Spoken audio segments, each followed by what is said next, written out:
Greetings, good people. My name is DJ Holly and welcome to Point 5 Creative Studios. Chitubu che content, chitubu chisingapwe, chitubu chinonwiwa nemunhu wese, chitubu chakavhenekwa chikaongororwa nana mazvikokota kunzi chitubu ichi chine content iri healthy, content yakachena yakakodzera ngechikonsumwa nemunhu akatanga iwewe. That's why you are here today. So if it's your first time here, dzvanya subscribe button and the notification bell so that you don't miss out on any exciting content uploaded.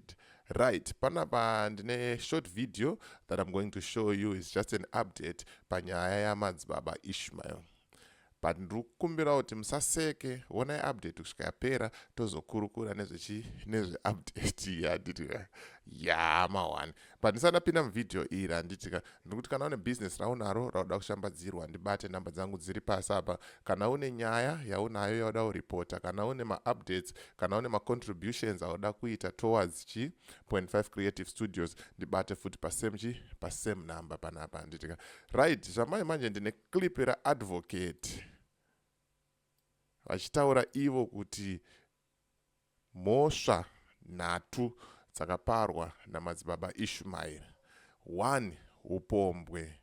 2. Chitsotsi achishandisa vanhu achinyebera vanhu kuti anovatsvagira mabasa muZimbabwe yakaoma kudai. Saka ndokumbira kuti vanhu vese muuye muungane arimo mumota mupiwe mari dzenyu. Aiwa, ihombe kairuvhura. Saka without wasting much of your time, rikatipinde muclip muzviite sei, muzvionere nekuzvinzwira mega. Update ichitaurwa nani? Ichitaurwa na-advocate handiti. My name is Englebert Matara. I own this house, the master of Norton Magistrate Court. Okay. Today we are having a big case that has been said for long. Ishmael once in Tomusungaeri ndiye munhu anga akamirirwa neZimbabwe kuti achatongwa sei nedare reZimbabwe.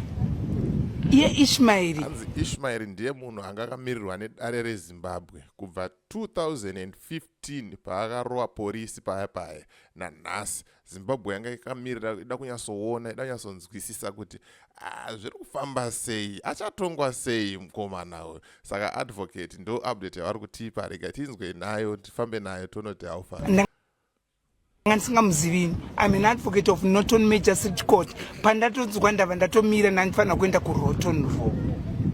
Okay. Asi ndamisirwa munhu yezvikanzi kwei munotonga sei, mutonge mwadedza hanzi 100 years. Is younger than mutemo weZimbabwe. Ndinotenda dzimai. Ndachida kuti musati tadzima. Adedzera kuti 100 years. But 100 years aiwa mudiki for 100 years uyanditika. Saka chidzimai kuri kunzi dzimai makamera interview yaita se yapera. But aiwa zvanzi tisatapedza mhosva dzaari kumbotongerwa ndedzipi ndo dzatakuda kunzwa manje. Apa ndokumbira kuti musunge mbabvu muitewo serious, musaseke nekuti update yakakosha iri kutaurwa nani na-advocate.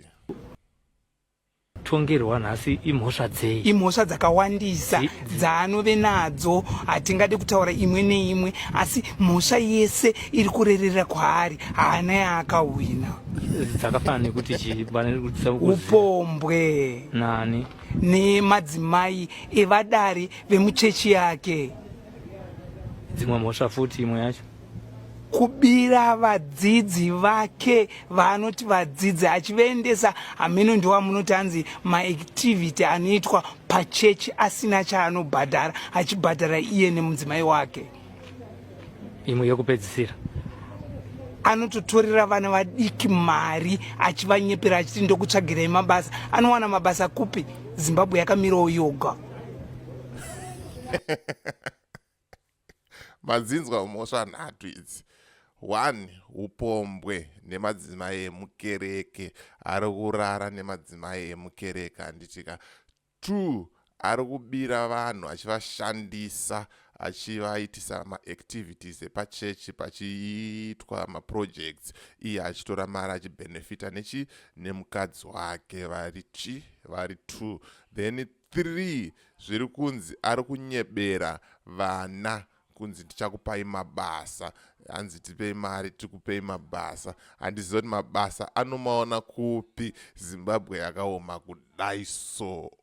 Siya comment mucomment section uti unofungei neupdate yatiri kupiwa yaMadzibaba Ishmael iyi naadvocate kuti bo here apo. Mhosva dzacho hanzi dzakawandisa. Pamhosva dzese dzaanadzo haana kana 1 haanowina. Anofanira kungonokanduka for 100 years mujeri. Rekedza tienderere mberi tinzwe.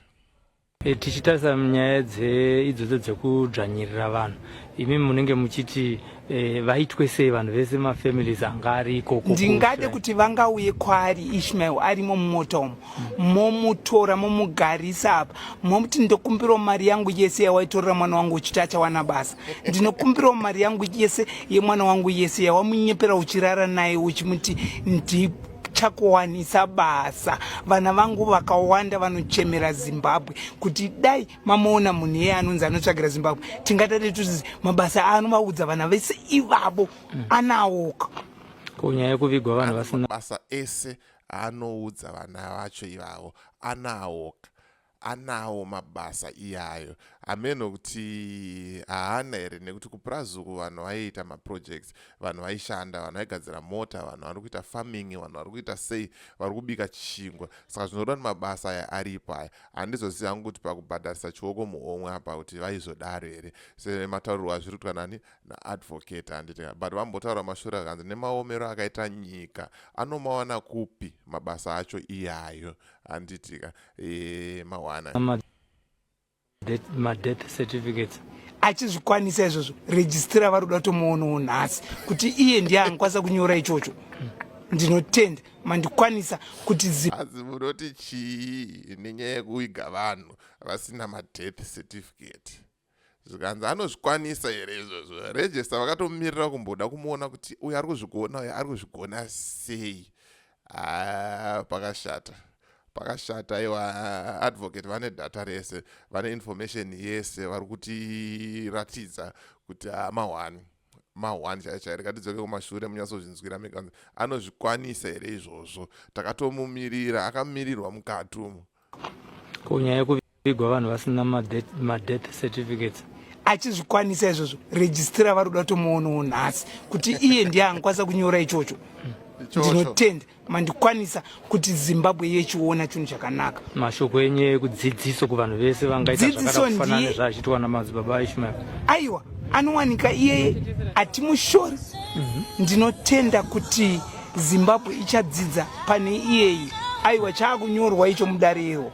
Ndinotenda. Saka vanokuwanai sei? Vanondiwanai mudare irori redzimhosva Panoton Magistrate Court. Haundishaye.